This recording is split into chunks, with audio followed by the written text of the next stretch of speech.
Righty, folks, we are live rolling into week 13 of season 1 of the Tread. I am live here with Next Level Displays and Jim, at least half of the Next Level Displays team here. Jim, how's it going tonight? Absolutely great. How are you? Not too bad. So, obviously for folks that don't know, obviously, you've been, you've been breeding and keeping in the hobby for how many years now from a reptile perspective? Oh, going on 11, 12 years breeding. Yeah. I've been keeping for ever. Right. Yeah. Just the Yeah. breeding side of it's been the last 11 years or so. Yeah. I know you do both ball pythons, red tail boa constrictors. Is there any other special projects in there as well? We monkey around with a little bit of. We got some hognose, Yeah. black milk snakes. I've got a couple of retics, a couple of berms. I really don't breed those, but just keeping. Yeah. I got an Right. emerald tree boa. It's just a centerpiece in the house, but Yeah. some No, carpet pythons.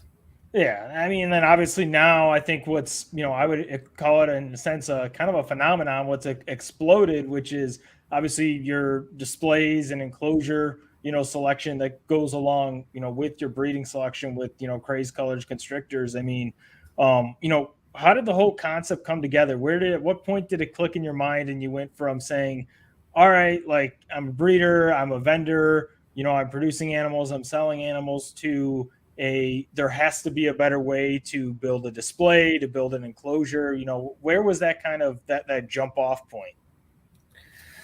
Well, I guess it was fairly early on, actually. I mean, when we started vending shows, we started just like everybody else. Yeah. Start out with a couple of deli cups because that's what you had and what you could afford, and Right. then we bought some used displays, and then bought a couple of new displays. But every time we went to a show, the setup and tear down, I've always put heat on my animals, Yep. so to keep them healthy and safe. The tear down to setting up the heat, setting up the displays, setting up the lights, putting the tablecloths on, everything it just took forever. So I figured there had to be a better way to do it, and then also be able to maintain the temperatures for the animals while we're traveling, or if we're set up in a hotel when we're on the road. So it was about a 2-year process, probably from when I first started thinking about there had to be a better way to actually having a prototype, and then probably 4 months after the prototype, we released them and haven't looked back since. Yeah. I think just like you said, I think the setup and teardown, I think for, a lot of folks who don't vend that might be potentially watching this or see this at some point. I can speak from experience. I'm one of those people too. I always put my animals on heat, and then it's the lights and it's every single thing. You're trying to put each one's in the right spot and everything. And the next thing you know, there's a reason they give you 2 hours to set up. And it's not because it takes that long to, get your stuff in there. It takes that long to get your stuff on the table and on heat. Exactly. I know, some of the folks obviously that use like the next levels and stuff, man, you see them and you see them drop and they pull them out and it's just boom, boom, boom, boom. And you see guys that got, 8-10 displays and they're set up before you even, just because of that. So, I think that's been, really impressive. And, I think just even some of the details, like the labels that you guys provide, the static cling labels, I think it's just a cleaner way to do it compared to the chalk marker alternative, I would say. Well, the whole reason that label came about was because of just about everything you put on acrylic. Yep. It can somehow damage the acrylic. So chalk markers use alcohol for a drying agent. Even if they're the water soluble ones, they still use alcohol as a drying agent. Well, any acrylic that's been flame polished, the chemical makeup kind of changes on the surface of that. I got you. You get any alcohols, ammonias, Windex, which has ammonia in it. Right. Any cleaners touch that, and it causes a chemical reaction. We call it crazing. It looks like little spider cracks all over the acrylic. Yeah. So to do away with that, we recommended people use labels. Well, even ourselves, we were using the little hand printed labels and putting right. Well, using those for a while, you start leaving glue residue behind. Yeah. All the chemicals that'll clean off the glue residue also will attack the acrylic. Yeah. So we knew that was an issue, and we kept working at it, and we came up with that static cling label, and it's kind of been a game changer for people protecting their acrylics. Right. Yeah, no, I think I mean, until that came out, until like I had met some folks that obviously had gotten the next level displays, like I never knew that, about acrylic as far as, the certain cleaning products and the markers and stuff, because I know it notates and it comes with your displays. It notates that, and that's why they use static clean labels. And, I think that's a big thing. I mean, that I don't think that most of the industry realizes. But I think that that's a huge advantage. Not basically ruining, a display that you spend, a lot of money on to display your animals, and they look like, crap 5-10 years down the line from writing with markers. Exactly. And the static clings are reusable. So, yeah. So say you sell an animal, we use an erasable pen on them, and Okay. we actually give pens away, a blue one and a red one with the packs when we sell them, because then you can label all your boys with the blue pen, all your females with the red one, which looks pink, sort of. And it's erasable. So if you sell an animal, you just clean it off, write the next animal on that, and you can keep using it. No, right. I mean, I got to know, I mean, from my perspective, I mean, how did you, I mean, all the like things with the static clean labels and stuff, I mean, was this all built through research? I mean, are you a background? Are you like an engineer? Are you like, a craftsman, a carpenter or something? Because I mean, there's a lot of engineering obviously going on here between all the displays and the different enclosures and racks that you build, especially at the scale that you guys do it at. No, I mean, if you ever heard the jack of all trades, master of none, I kind of fall into that category at somewhere or I got you. someplace, but it's just finding a need for improvement of some type, and just I'm one of those people. Even if there's something I want, right? I research and try to make sure if I'm going to spend my hard-earned money on it, I'm going to get the best that I possibly can. Yeah, but it's the same thing with the products now. So it stays in my head, and I keep turning the gears. And when an idea pops up, I start researching it. Sometimes they're dead ends, sometimes they're not, and it slowly develops into hopefully something that's going to help somebody out. Well, right, yeah. I mean, I thought, I think the other piece, I mean, too, with it as well is, I mean, a lot of folks, I think, with like even the lighting, how you have it that it pulls out and it's integrated. I mean, I can't tell you how many other, people, they go and they buy the displays and they realize afterwards they got to go buy lighting, and the lighting's not really cheap, when you look at it, if you want to have good lights. So the fact that like yours comes in and it's not well, now I have to go buy this. And I think that that's another just kind of unique asset. I think it's, either you're piecemealing and having to buy, 3 different things, which is heat and thermostat plus your displays plus your lights, versus, I mean, yours, it's, I bought it, I'm done. Yeah, and that was the idea behind it. When I designed it for me. It was to make my life easier, right? Which in the long run has made my life more difficult setting up shows because everything else I bring with me now. But I mean, the whole reason I made the first one was I wanted something that just had everything in it. I could show up at the show, open it up, and it was set up, and I didn't have to worry about it. No, right. And it's went through a few versions, I suppose. Like the lights started out pretty lame, and then they got upgraded, and then they got upgraded to the slide out, and then they got upgraded again. So now they're one of the best lights that you can buy as far as showing the color of the animal. So I buy LED lights lights are measured in a couple different ways. You got lumens, you've got temperature, which is degrees Kelvin. Okay. So like 5,000 degrees Kelvin is sunlight. So, and you've also have CRI, which is color rendering index.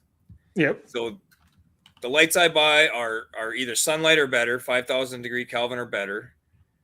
And the color rendering index. So what that is most of your LED lights are like 80% color rendering index. Okay. Yeah. The sun is 100%. So if you put an apple under the sun, a red apple, it looks red.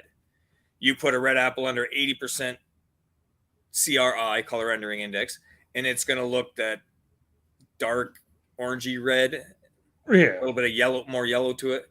So the lights we use are 95% or higher color rendering index. So there's close in an artificial light. There's as close as you can get to actually putting your animal underneath a light that's going to show the actual true colors of that animal. Yeah. And that's again came from research. When I first started, they were ugly yellow single row lights, and now they're some of the better lights for showing that stuff up. Yeah. No, I think that's it's a very interesting thing. I think, people always talk about, whether it's, taking photos of their animals and whatnot. People always want to see the true representation of them.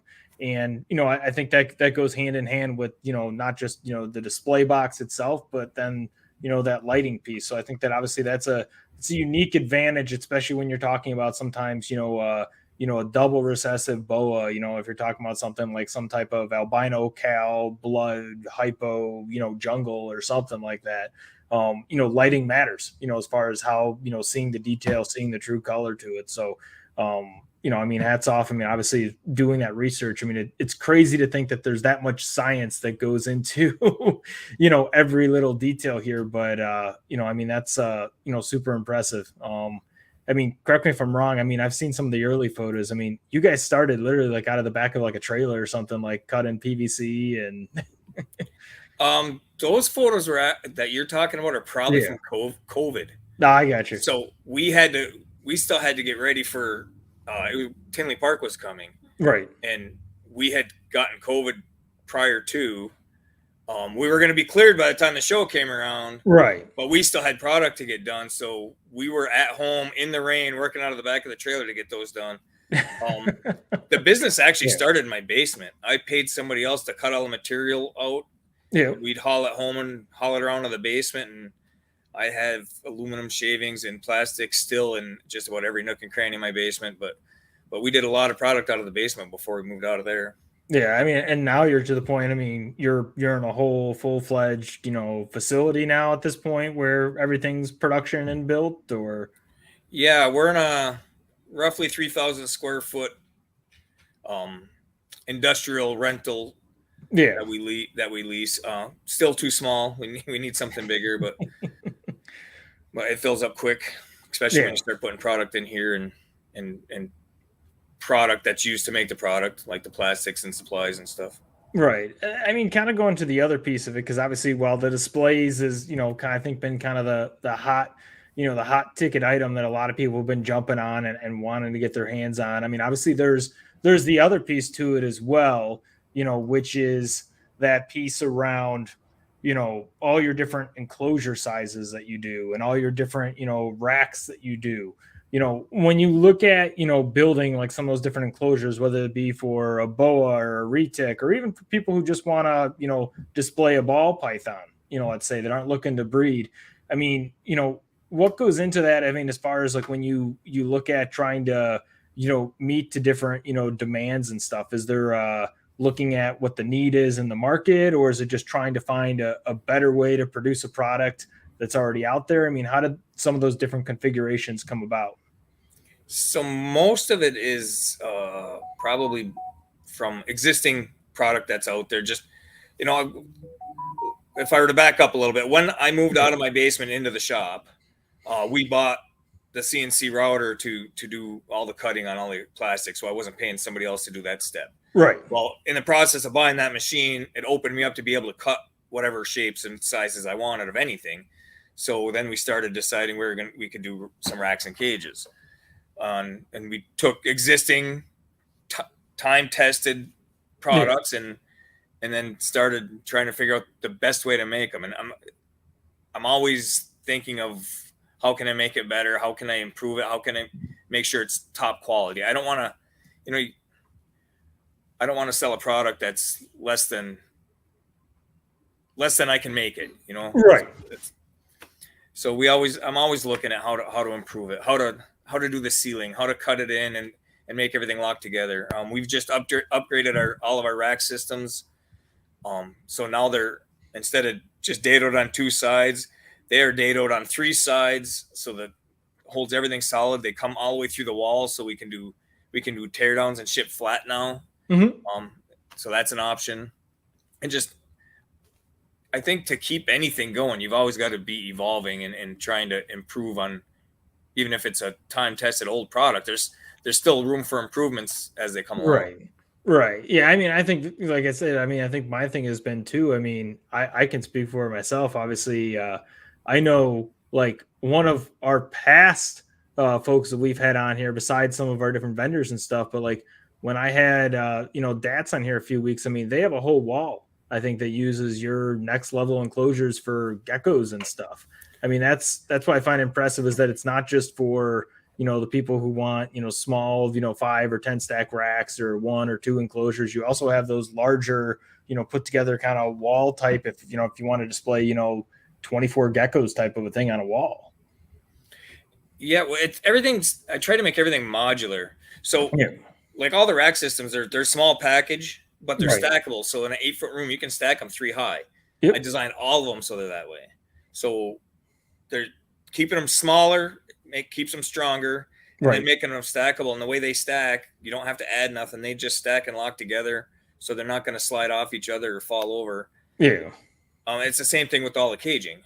And then as we've developed and went to shows, you learn from your clientele. So we start going to shows, and the gecko people are coming up to you saying, "Hey, I'd like to see a breeding gecko cage. Nobody makes one. So I could probably do that." Yeah. So that's where we came out with the multi-compartment gecko cages with removable walls. So you can do 3 wide or 4 wide and a 4-foot enclosure. Yeah. And you can remove the walls. So to introduce breeding pairs, the walls are vented in between. And they're see-through, it's clear. Right. So they can see each other and get acclimated before breeding season. And then you just pull that wall out, and now they're together. And when you're done breeding season, you put the wall back in, they're divided again. So yeah. I mean, I think, I think that's obviously, a unique thing. I think not gonna, there's some places obviously you go online and it just seems like, I have, option A, B, and C. I don't have that, modular, in between to be able to do something like that. So I think, especially from a breeder or keeper breeder perspective, that adds a lot of, uniqueness, allowing you to, one, I think, save space. But 2, obviously have to buy less product to do the same thing. So, obviously just, kind of really unique how that's, kind of been, stacked and put together over time. Kind of looking at, kind of some of your different, boa projects, ball python projects that you work with on your breeding end. Are there any, projects or anything like that, either, this season that you're super excited about, whether it be specific boa litters or ball python clutches or? Well, for this season, we actually slowed down quite a bit. We were producing, 2 years ago, I had 500 snakes with adults and babies, and with the working 60, 80 hours a week at the shop, and then 500 animals, plus we breed our own rodents, and plus running around and doing the shows all over the country gets to be a bit much. So this year we kind of backed off a little bit on the breeding projects. There's a couple we did, nothing too stellar. I've got a lot of stuff in the works, especially in the VPI boas. I've got some fire stuff that's into the VPI, and I'm doing a lot of stuff with color, trying to just add more pinks and reds to that project. But that's some exciting stuff that's coming up. I've got a lot of different lines of color, so I should be coming out with, in the next years to come, should be coming out with some pretty sweet looking animals. Ball pythons, we got a lot of stuff coming up. We still do a lot of pieds and a lot of blue-eyed Lucy's. This is the stuff that the customers usually want a lot. But we're working with some cypress stuff I've got some cool ideas for, and some of the Desert Ghost stuff. I work a lot with the Orange Dream. I've got Orange Dream into just pretty much everything, because it was just one of those ones that I like what it does with almost everything. We are looking at backing off the ball pythons tremendously.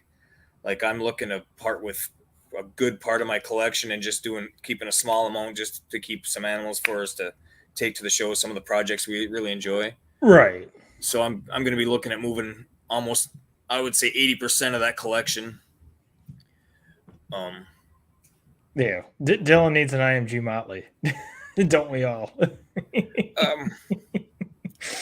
Next season, I got a breeder male he'll be ready to go this season. So next season I should have IMG Motleys.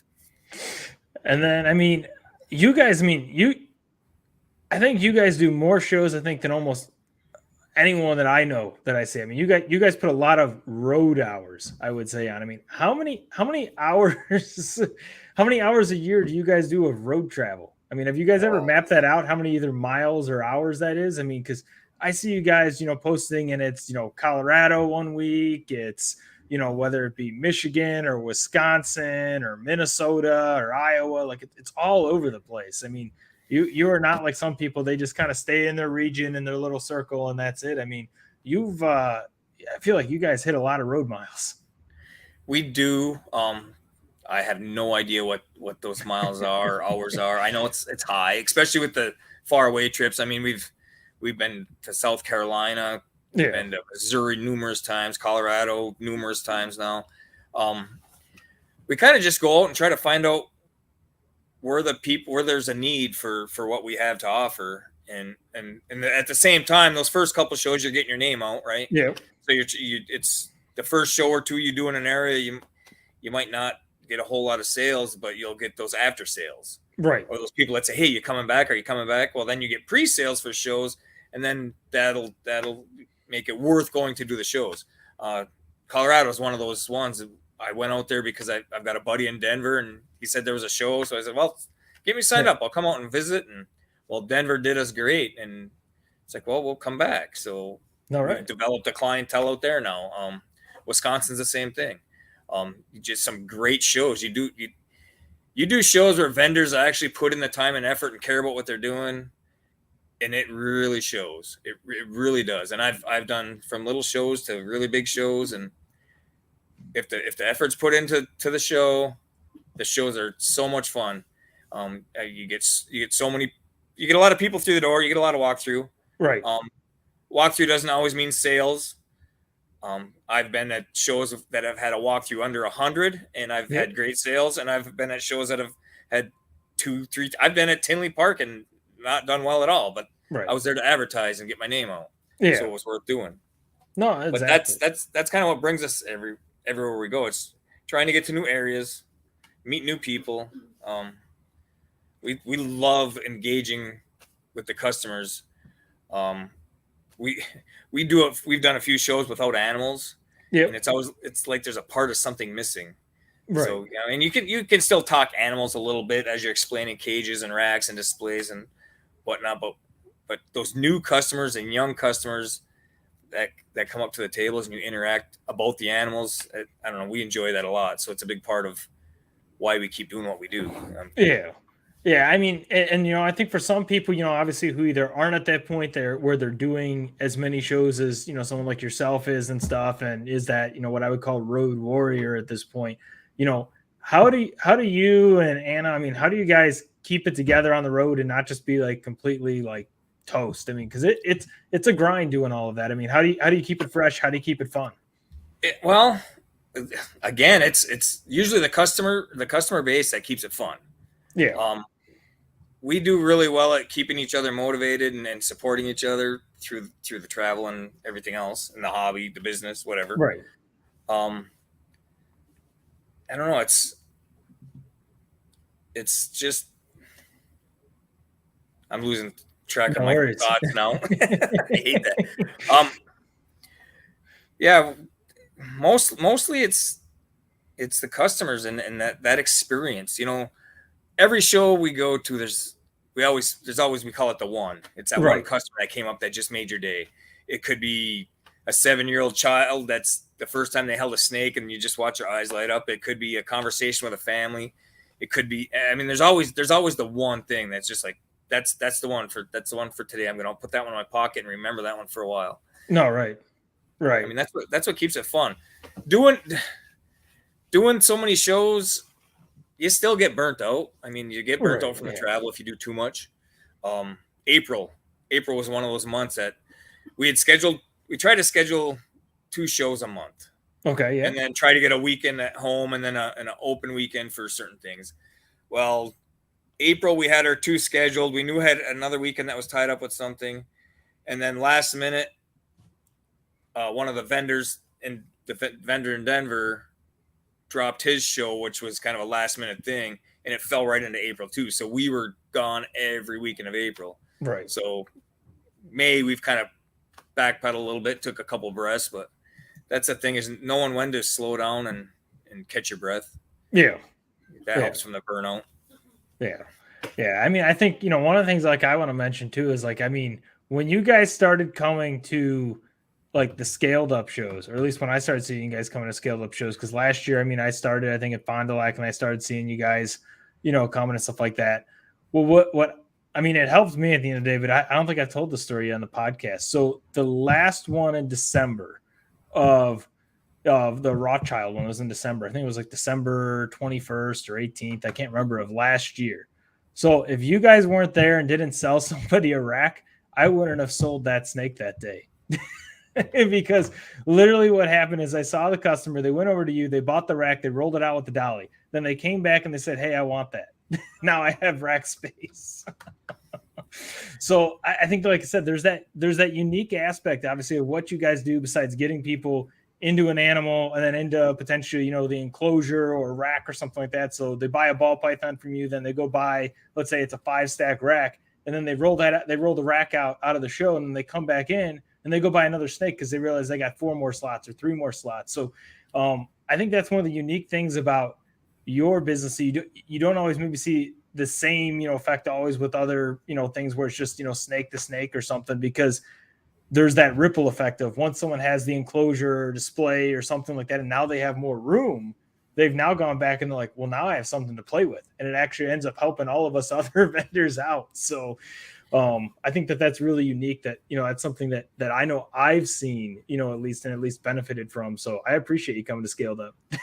Yeah, I've gotten that from a couple of vendors that, someone had a few snakes and they wanted to get out of their aquariums and into a rack, and when they do, it opens up.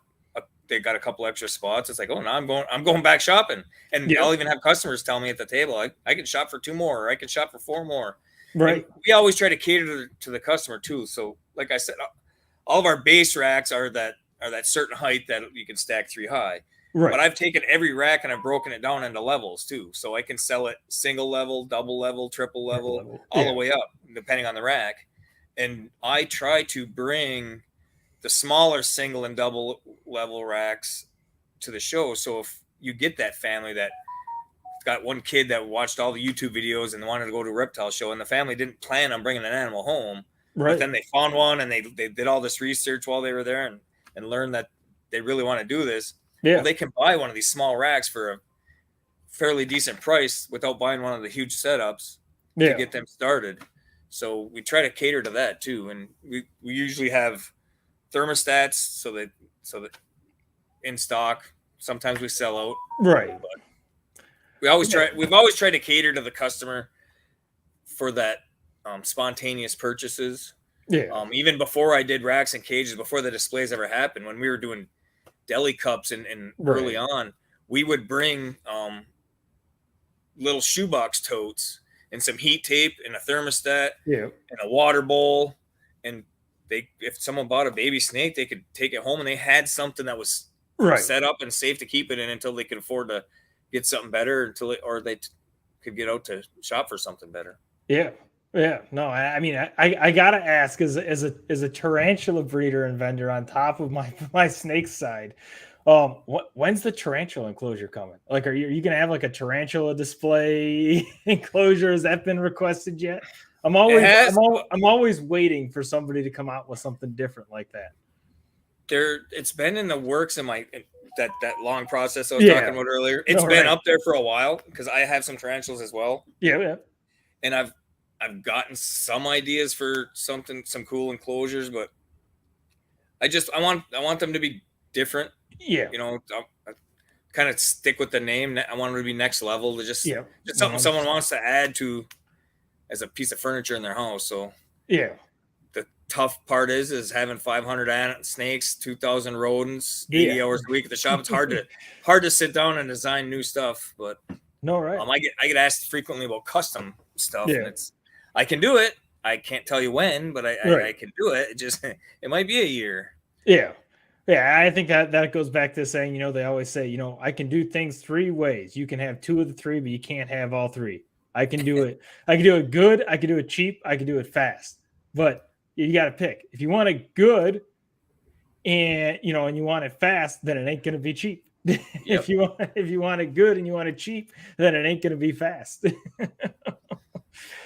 But I mean, also too, I mean, you've had the couple new products. I know you mentioned obviously the dividers, coming out with the enclosures, but you also, released the new mega, I call them mega displays. I think you have an official name for them, that can pretty much hold, I mean, what I would say, an adult, ball python, in them. So I dubbed it the large breed Yeah. display. You can absolutely put an adult ball python in there and a very big one. Yeah. So I don't know if you remember, but when we came to the Fond du Lac show last time, I brought my prototype. Right. And, Yeah. and my acrylics in the displays all have removable dividers. Right. So people aren't locked into that 2 compartments or 3 Yeah. compartments or 4 or 5. I made mine so they're all 4 compartment with removable dividers to make it 2, and then you could add diagonals to make it more. Well, on the large breed, it's only 1 divider down the middle. Right. But that is also removable. So now you've got this large space. I had a 5-foot female boa in that display, and she had plenty of room. She could have been twice the size she was almost and still fit in that display. It's crazy how much room is in there. Yeah. Yeah. And I think, like I said, I think that's always been, kind of a thing that, people I think have struggled with is I'm getting rid of a breeder or a subadult I no longer need, and it's always, how do I display them? And you see a lot of folks, I mean, yeah, there's been like some tower, displays that have been out and about, but even those have limitations sometimes as far as, the openings, the size on them and whatnot. And it's always been, I hate to say it, but a lot of times we're like bringing sterilite pins sometimes, Yeah. Trying to display, but then there's no heat. And then it goes back to I got a, $1,000 animal sitting on no heat. Do I really want that for my customer? So, I think that, like I said, that's been another unique thing. I know I messaged you about that. I was asking when is something like that coming out, and you're, and I know you had mentioned obviously that they're finally from prototype to now in production, correct? In fact, I'll have some new ones with me, this coming weekend when we come up to Rothschild. Yeah. Yeah. I mean, and kind of, looking at that, I mean, with the scaled up shows, obviously you've done multiple now. We have our wonderful little kind of, I guess, scaled up family, quote unquote. I mean, is there a certain either, memory, time, event that's happened at one of those scaled ups that, like, would you say, kind of either defines, your best moment at one of those shows, or, a reason to why you, kind of keep coming back and keep, helping to, support that customer base across Wisconsin? Like I said before, every show has that one little key moment that we try to lock on to, be it some little kid or some interaction. Yeah. But I think really for the scaled up shows is like you said, that our little family clique is actually a pretty decent family clique. I mean, we'll sit and chit chat for hours after the shows are over. I should be driving home. I mean, but we'll sit there and just chat for hours and hours. Just the dynamics of the way that show is run and the care that's put into it on those shows, and the way everybody kind of just gets along and helps each other. I mean, yeah, Gary will be running around telling people you can't buy one of these snakes if you don't have something to put it in, but go down there and get those. And someone will be looking for a certain animal, and I'll point them down the street to whoever's got that animal that I saw. No, right. But it's just that whole dynamic of a good show, when everything just comes together. All the vendors, as far as I've seen, seem to get along, and there's likewise. There's no tension between people. I mean, we've stayed an extra day and went out and watched a football game with Dylan and Brittany after the show, and it's that family feel that makes us keep wanting to come back. It's like going to visit your cousins. No, right. Your kid, it's like, hey, this is gonna be a fun weekend. I can't wait for this weekend. No, right. And I mean, I think as you brought it up, Dylan has brought it to my attention. You're not a Lions fan. I'm not. I live in Michigan, but I grew up in the UP, which is 80% Packers, 20% Lions fans, and I was born in Appleton. I got you. So I've got a lot of Packer blood on the backside. So yeah. No, I had to bring that up because me and Dylan are always making jokes about that. I'm a Bears fan, so. I'm sorry.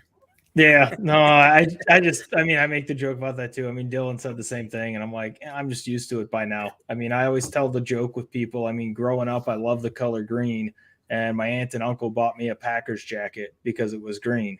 So I was like the messed up kid at school because my parents were like, well, it's a good jacket, so you got to wear it. So like 8-year-old kid me was wearing a Packers jacket and a Bears beanie cap in the winter. So most ridiculous place you've gone as far as shows, whether that's like farthest drive or, I mean, what's been, I guess, one of the most unique places you've gone?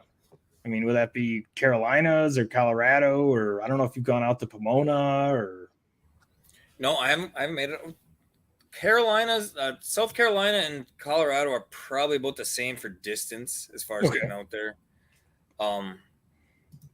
There's been some shows that kind of stand in the back of your mind and usually it was because they were the building they were in, or I mean, I've been in shows that were in basements and just musty old crawl spaces, and it's most of them have been pretty decent, but it's interesting to see all the different venues, and as of recently, most of the venues have been, the venues get better and better and better. Yeah. And, I don't think I've been to a bad show in a very long time. Yeah, no, definitely. I mean, I've been to shows that have low foot traffic. And I've been to shows that have enormous foot traffic. And like I said, I've done great on low foot traffic shows, and I've done poor on great foot traffic shows. So you can't really judge a show by that all the time either. Yeah. Yeah. And then I got to bring it up because I know that was something that's been brought up multiple times before. The custom next level shoes. Where did they come from to basically start with the next level shoes? I call them custom next level shoes. They might just be orange shoes. They just kind of. I think Anna started that. It just kind of happened. Well, maybe I started it, but not with shoes. So we've always wanted to look as professional as possible. I mean, we always have usually custom collared shirts at all the shows, and trying to look uniform and match our displays and everything like that. Well, orange being a big part of the color scheme in our setups, and being a closet Bears fan. No. There was a time a while back. I haven't worn it in a while now, but I bought a neon bright orange suit. It's the full jacket, tie, pants, and then I also have a custom made orange snakeskin leather top hat that a really good friend of mine custom made for me. So I wear that, get up to a couple of shows, and that kind of started that bright color kind of pops and it draws attention. So I think that's where the shoe started. Anna started on the shoe thing, and it's just another thing that draws attention, kind of steps you a little bit outside the box, I guess. Yeah. I mean, now obviously looking forward to Rothschild coming up this weekend. So folks that don't know, hopefully everyone here that's watching and watches this knows that Scaled Up Rothschild show, is going on this Sunday, this weekend. Is there anything either, specifically, exciting or new that you're bringing that you want people to, come out and come check out? Is there, anything specific around the show that you're looking forward to, or is it just, getting out to just be at a Scaled Up show and connect with customers? That's always the number one goal, is just to get out and connect with customers. But we took a design. So I have a 6-foot cage, 2 of them. Yep. One version is divided, and I've been getting a lot of suggestions to take that to my 4-foot cages. Okay. So I've recently made that change, and we will have a couple of those divided cages with us at the Rothschild. So the 4-foot cage is divided down the middle with removable dividers, and then it's also got dual heat zones, so you can actually put in the solid divider and make it into 2 separate heated cages, basically. Okay. Or you can take it out and make it one big cage. So again, you can use it for a breeding situation, or you can use it, only turn half of it on for a boa that's young. Right. And as it grows, you can pull out the divider when it's bigger. So that's the newest thing. We'll have some of the large breed enclosures, or not enclosures, displays of our own. We'll have some larger animals set up in, so we'll have a couple of those with us. That's about it. They're pretty much most of our standard product, and We'll have the new gecko cages again. Yeah. We'll have a full trailer. Right. So. And then, I mean, kind of get in there right around that 8:45 Central Time mark. So, folks, if you have not been on the other scaled up episodes, right around that 8:45 time mark, try to give away a set of scaled up VIP passes. Last week, no one would answer any questions, and we're having 2 VIP passes that are going to be handed out in the VIP line randomly at Rothschild. So 2 random people are going to get scaled up VIP passes that they then can basically use to get into the show for free that day. So if you're one of those 2 lucky people that get picked out of the VIP line, you're going to get free VIP entry to Rothschild to be able to come see next level displays, everything that they're bringing from both an animals and an enclosure perspective, as well as all the other vendors. I'm going to give you a second opportunity here now to be able to win 2 more VIP tickets. So if you missed out last week, if you don't want to take the gamble of if you're going to win and be those 2 randomly selected people in line, here's your chance now, and we're going to kick off our little ticket giveaway promo here. Hey, Nick. Yep. Before you get rocking on that, let's mark those tickets some way that you can and put a $25 coupon for next level displays on each one of them. I will do that. I will mark that on both of them. So look at that. Jim is up in the game. He's giving you a $25 coupon, and you're going to get the 2 tickets. So that's an extra mega deal. So come to the show, be able to hang out with awesome vendors, be able to use an awesome coupon, and you're getting the free admission. So definitely want to take advantage of this one here.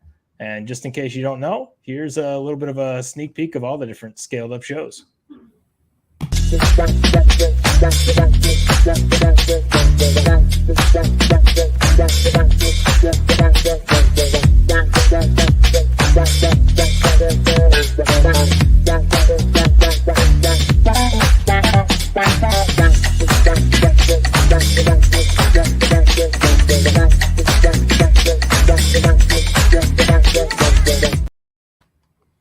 Alrighty, folks. Hopefully everyone's ready to win some tickets and coupons. So hopefully folks were listening from earlier in the episode. And if you remember, Jim mentioned something very specific as far as he may be from Michigan, but he was born somewhere else. Where was Jim originally born? Where's he originally from? First person to entrance. The correct answer here is going to win 2 VIP tickets and that $25 towards buying something from Next Level. Don't want to miss out on that, folks. So first one person that entered in the chat is going to win that. So on your marks, get set, go.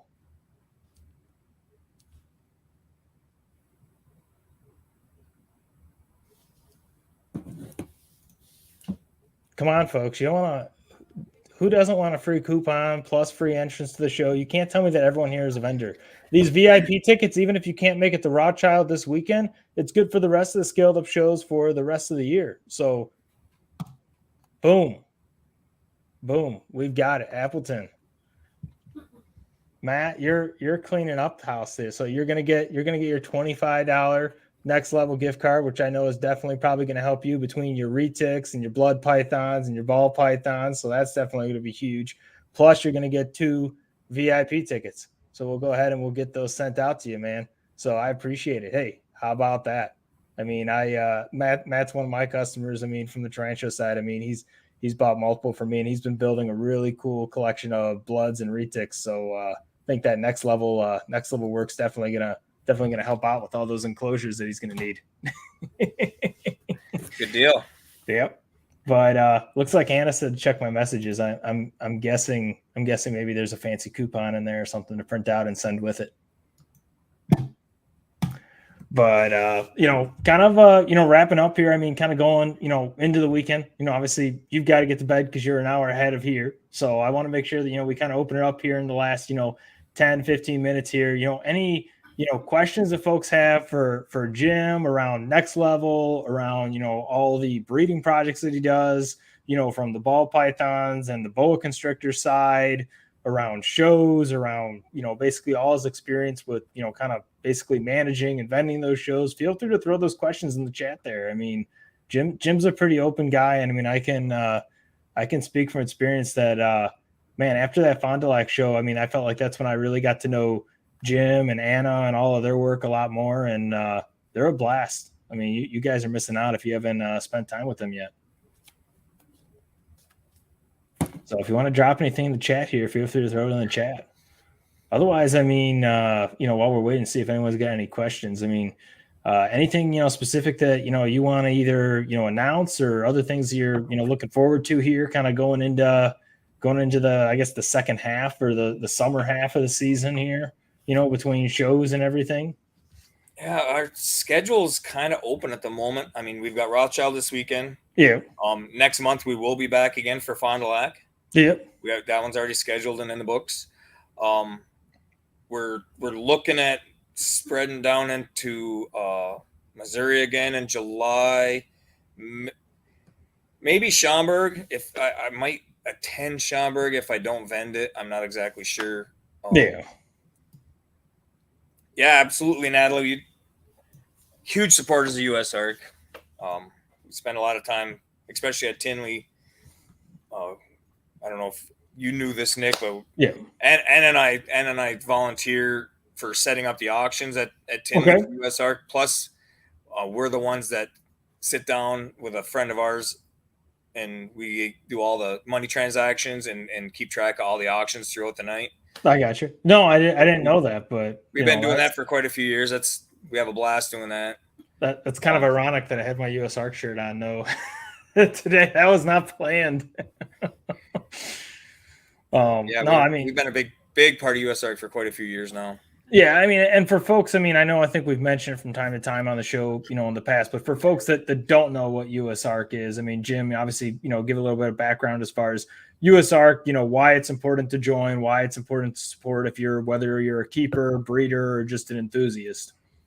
So to start with, USARK is basically a body that was put together to try to help protect our rights.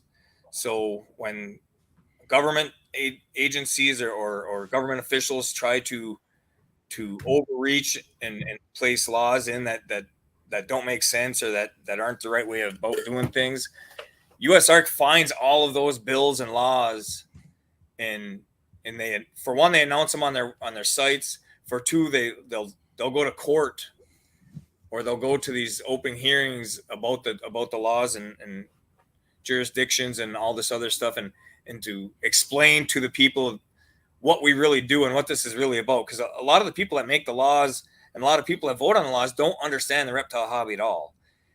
Without USARK in place, we would have already lost the ability to keep so many animals. It's ridiculous. And USARK doesn't only protect reptiles. They work together with the people, the fish keepers, all the mammal keepers, the bird keepers, yep. And they're watching all of the stuff that comes around up in the different laws and bills. And if they see something, say it's something against keeping birds in this city or this state for whatever reason, well, they'll get together with that side of the animal keepers and make those announcements so people know to make their voice heard, and they'll supply all the contacts for congressmen for you to reach out to and explain to them how much the laws they're trying to put in are going to change lives and businesses of the people that are in these industries, be it reptiles or be it any of the animal industries. The biggest thing, money always helps. So right. So any kind of donations is a help, because it costs a lot of money to go to court and battle all these things. But the number one biggest thing is the amount of people. The amount of people, if you're members, they can take and show a list at all these hearings. Say, look at the amount of people that are being affected by your overreaching or your laws you're trying to put in place that are unjust. Yeah. So being a part of USARK is more important than even the money.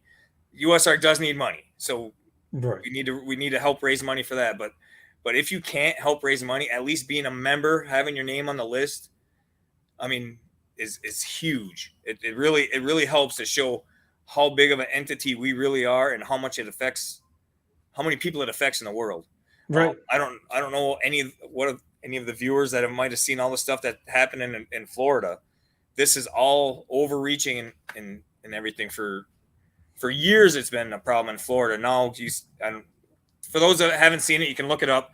But in April, there was a pretty massive thing that went on in Florida that there's a lot of videos out there about. It really makes a difference if you can be a part of the organization to show how much it affects. No, definitely. I mean, I'll just notate here. I mean, for folks that, if you're not already a member of USARK, I mean, the bronze membership, I mean, it's $40 a year.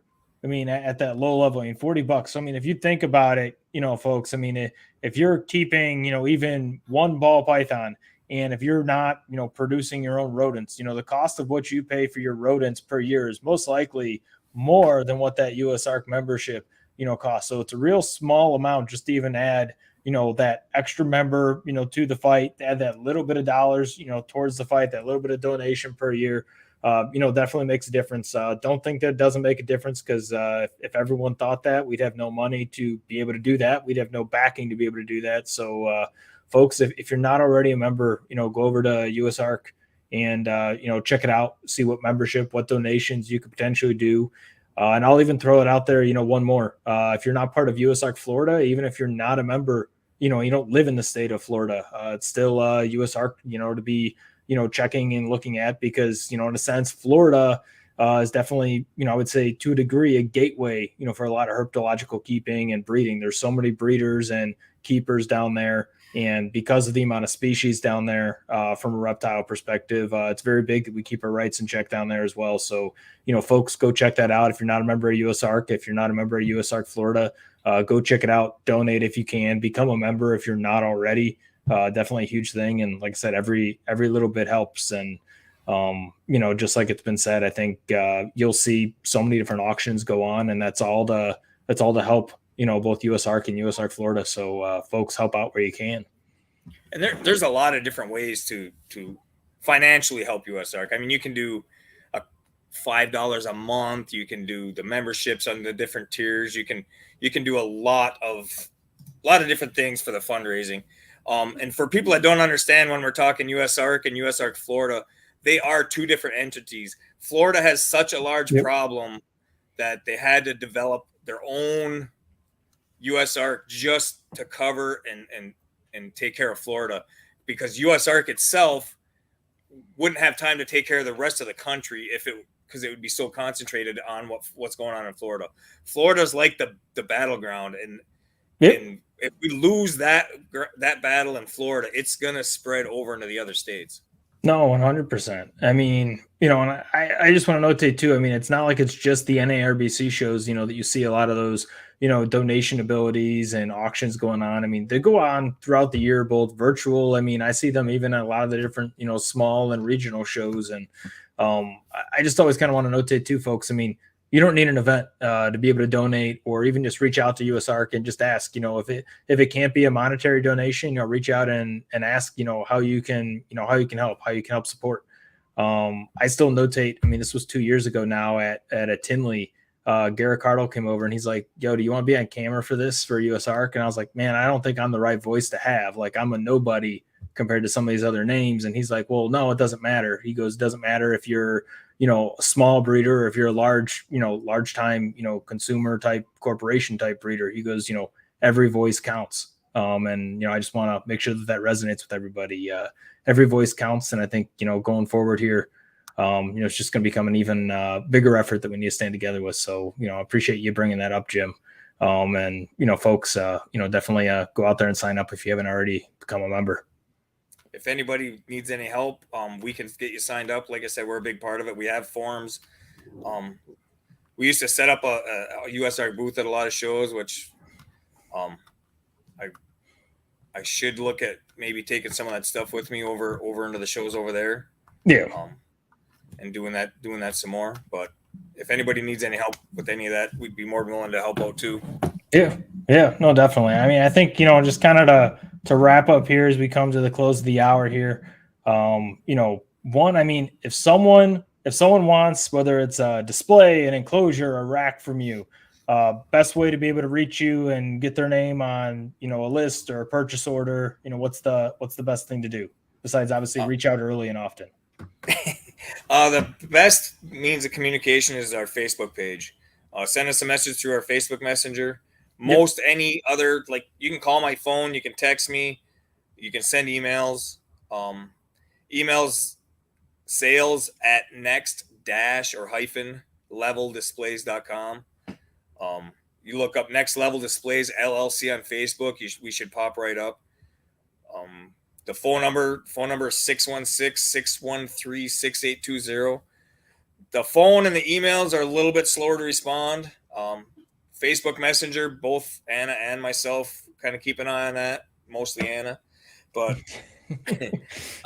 you're going to get answers quicker there. For the people that don't have Facebook, feel free to reach out the other means. Our website is currently down and being worked on. It's going to be exciting to see that re-released and open back up, because it's been kind of a mess for quite a few years. But that'll be coming soon. When that's up, it'll still be the same email address, so. Yeah. And then the last thing I want to highlight too is, for folks, when because I always see people looking, they're always saying, I need displays, I'm looking for displays and whatnot. When someone's looking for displays, correct me if I'm wrong, but I mean, the best bang for your buck is when you buy them in, I think you have a couple of like package options, which are like your best bang for the buck, where it's like multiple displays you get. I can't remember if it's 4, if it's 6, or if it's 2 or something like that.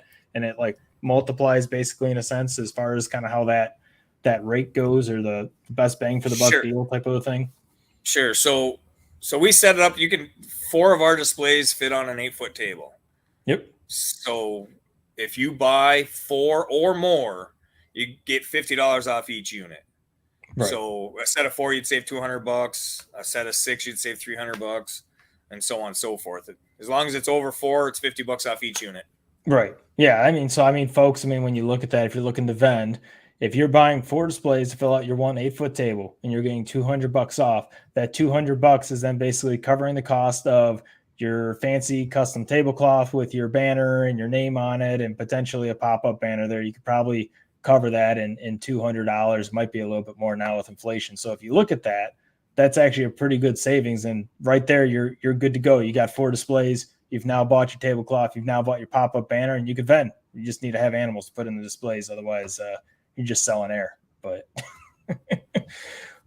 from my perspective, we're coming up on, it's 10 p.m. over by Jim. Jim needs to get to bed. He's got a long travel day here coming up on Friday to be able to come to Rothschild and be coherent with all of us and enjoy all of our wonderful, crazy questions that we're going to have for him.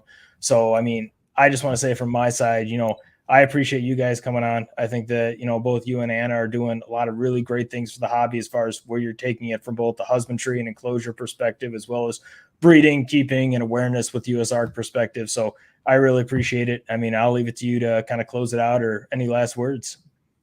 I appreciate you having us on, Nick. We enjoy your show, and I think the hobby is what we make of it. And if we don't make it enjoyable for everybody that's in it and getting into it, all right, I think we're only setting up the hobby for failure. So if we're encouraging and teaching people the right ways to do everything and how to do things successfully, we're only going to make the hobby stronger and more successful. So, don't sit behind your tables. For vendors, don't sit behind your tables on your cell phone. Engage with your customers. Teach them about your animals, even if they're not going to buy something from you. Yeah. You teach them, they teach somebody else. Their friend comes and buys something from you because you just had that great persona to help them and to explain things. You took the time to get personal with them. That's going to make this hobby grow and do wonders. I enjoy the hobby. That's why we do what we do. That's why all of us do what we're doing, is because we enjoy it. Don't do it to make $1 million. Do it because you love it. That's my final words. Yep. No, exactly. And with that, folks, we will hopefully see you all on Sunday at Rothschild. Thank you all for watching. Take care. Good night.